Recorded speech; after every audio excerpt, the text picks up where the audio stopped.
మొదటి ప్రశ్నకు సమాచారం అటువంటి సమాచారం ఇంకా ఏది అందలేదండి. రెండో ప్రశ్నకు సమాధానం అవునండి. ఎగుమతిదారుల గోదాములపై దాడులు నిర్వహించగా బియ్యంలో ఫోర్టిఫైడ్ రైస్ కర్నల్స్ FRKలు అంటాం అధ్యక్ష ఉన్నట్టు గుర్తించడమైంది. ఈసీ చట్టం 1955 సెక్షన్ 6A కింద మొత్తం 13 కేసులు నమోదు చేయడమైంది. 1427 మెట్రిక్ టన్నులు ఆ రోజు నిల్వలు స్వాధీనం చేసుకోవడం అయింది.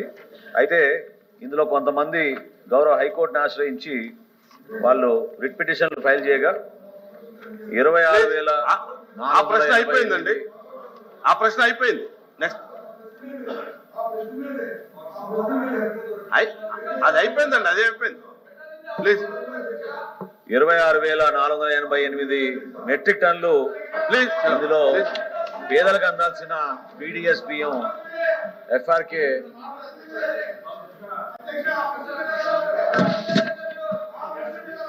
అనురాధ్ గారు ఆ ప్రశ్న అయిపోయింది. అధ్యక్ష కూర్చోండి ప్లీజ్.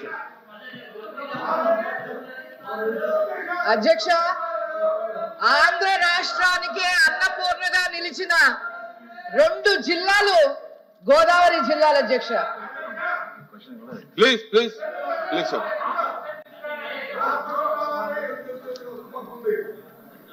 ప్లీజ్ అధ్యక్ష అధ్యక్ష ఇంకా క్వశ్చన్స్ ఉన్నాయి అధ్యక్ష. నేను మాట్లాడాల్సినవి వాళ్ళు చేసిన తప్పుని కప్పిపుచ్చుకో మంత్రి గారు చేసిన తప్పులకి మళ్ళీ కూర్చోండి మేడం. కాదు మేడం కూర్చోండి. మంత్రి గారు మీరు మాట్లాడతారా? హౌస్ ఆర్డర్లో తీసుకురండి ప్లీజ్. కూర్చోండి అధ్యక్ష. ప్లీజ్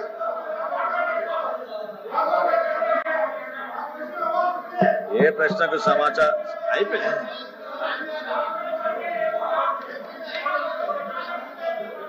అధ్యక్ష ఏ ప్రశ్నకు సమాధానం అట్టి సమాచారం ఇంకా ఏది అందలేదు. రెండో ప్రశ్నకు సమాధానం అవునండి. ఎగుమతిదారుల గోదాములపై దాడులు నిర్వహించగా బియ్యంలో ఫోర్టిఫైడ్ రైస్ కర్నల్స్ FRK అంటుంది అధ్యక్ష అవి ఉన్నట్టు గుర్తించబడిందండి.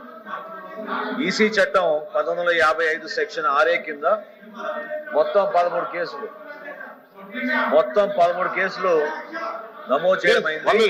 51,427 మెట్రిక్ టన్నులు బియ్యంని స్వాధీనం చేసుకోవడం అధ్యక్ష. అయితే ఇందులో కొంతమంది గౌరవ హైకోర్టును ఆశ్రయించగా 26,488 మెట్రిక్ టన్నులు FRK కర్నల్స్ ఉన్నట్టు గుర్తించడమైంది అధ్యక్ష. గౌరవ హైకోర్టు గారి సూచనల మేరకు వీళ్ళందరినీ కూడా 13 కేసులు నమోదు చేసిన అధ్యక్ష. 13 కేసులు నమోదు చేసిన వ్యక్తుల పైన బ్యాంక్ గ్యారంటీలు 83,77,00,000 రూపాయల బ్యాంక్ గ్యారంటీలు వాళ్ళు పొందుపరిస్తే నాన్ PDS రైస్ అయితే ఉందో నాన్ PDS రైస్ ని వాళ్ళకి తిరిగి ఇవ్వమని గౌరవ హైకోర్టు గారు ఆదేశాలు ఇచ్చారు అధ్యక్ష. దానికి అనుగుణంగా అక్కడ పేద ప్రజలకు అందాల్సిన ఈ బియ్యంని ఏ విధంగా వీళ్ళు దుర్మార్గంగా ఇతర దేశాలకి తరలిస్తున్నారో దానిపైన చర్యలు తీసుకోవడానికి అక్కడ చెక్ పోస్టులు కూడా ఏర్పాటు చేయడం జరిగింది అధ్యక్ష. సి ప్రశ్నకు సమాధానం PDS రైస్ అక్రమ మళ్లింపులో కొంతమంది MDO ఆపరేటర్లు ప్రమేయం ఉంది అధ్యక్ష. వీళ్ళు ప్రత్యేకంగా పేద ప్రజలకు అందించాల్సిన ఈ బియ్యాన్ని రాష్ట్ర కేంద్ర ప్రభుత్వాలు వేల కోట్ల రూపాయలు వెచ్చించి అందిస్తుంటే దాదాపు 9 మంది MDO ఆపరేటర్ల పైన అవకతవకలు పాల్పడుతున్నారు. చాలా స్పష్టమైన ఆధారాలతో వీళ్ళపైన కేసులు నమోదు చేయడం అధ్యక్ష. కాకినాడ జాయింట్ కలెక్టర్ గారు 8 మంది MDO ఆపరేటర్లకు జరిమానా విధించారు మరియు ఒక MDO ఆపరేటర్ ని తొలగించడం అయింది అధ్యక్ష. అధ్యక్ష నేను మాట్లాడుతాను. ప్లీజ్ వెళ్ళండి. LVP గారు LVP గారు బ్రో 1 మినిట్.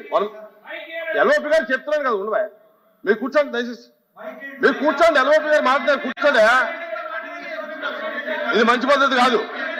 LVP గారు మాట్లాడుతున్నారు మీరు కూర్చోండి. అరే LVP గారు అర్థం చేసుకుని చేయండి. ఇప్పుడు ఎల్వి గారు చెప్పాను, మీరు వెళ్ళాలి. దయచేసి అపోజిషన్ లీడర్ గారు, ఇప్పుడు ప్రతి ప్రశ్నలకి సంబంధించి ఎజెండాలో ఉన్న టైం 1 అవర్.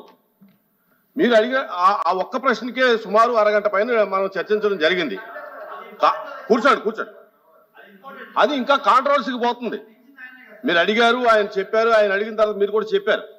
అందుచేత ఆ ప్రశ్నకి ఇవ్వాల్సినటువంటి టైం కంటే చాలా టైం ఇచ్చాం. దాన్ని మీరు ఇంకా కంటిన్యూ చేస్తారంటే మిగతా బిజినెస్ ఉంది, బడ్జెట్ మీద చర్చ ఉంది. మీరేం చెప్పదలుచుకున్నారు?